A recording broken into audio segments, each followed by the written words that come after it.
we always believe the thing that you want from your venture firm is power. The thing as a startup that you want is you want them to like fill in all the missing pieces that you don't yet have when you're starting a company that you need to succeed.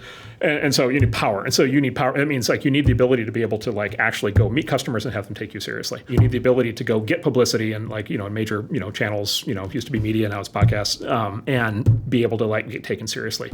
You need to be able to be taken seriously by recruits, right? Because there's thousands of startups recruiting for engineers. What makes yours stand out? I sometimes describe it as venture firm as providing a bridge loan of a brand. I was going to say, until you have your own brand that's big or bigger, for your own space than the VC, you're borrowing your VC's brand. Exactly. And that has been very effective for a long time. And that was how we looked at it when we were founders. That's why you did media from the beginning? It's one of the reasons, yes, but a very, very powerful one. By the way, you also need ability to raise downstream money. You're going to need to raise money again. And so they either need a lot of money or they need to be connected to a lot of money. Yeah, exactly. Right. Exactly. And so you just... Better if they just have it. Yeah. It's like being full stack. Well, and then by the way, now you're getting also like, again, you think like tools companies just never got into like, for example, politics, right? Or just, let's just say global affairs, global events. Like how do you navigate the world, right? How do you navigate Washington?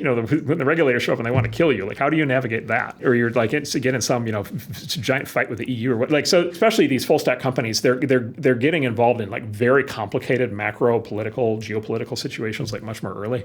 And they have to like, in some cases, they have to like escalate up to like, senior government officials, heads of state, major heads of sovereign wealth funds. They need to get to, the CEOs of major companies. You're a new AI company and you're trying to redefine, visual production for movies. How do you get to the studio heads? Yeah, right. The studio heads just don't have time to meet with 1,000 startups. So where are they going to meet with you? Right. So basically it's projection of power. And this has been one of our theories, how we built our firm, is you optimize for maximum amount of power in order to be able to give the startups access to it. Right, both the startups that are already in your portfolio, but also the startups that don't even exist yet. And this goes to why the scale thing matters so much. It's just like, all right, there's a scale aspect to power. There's a big difference between being able to get to everybody who matters and not.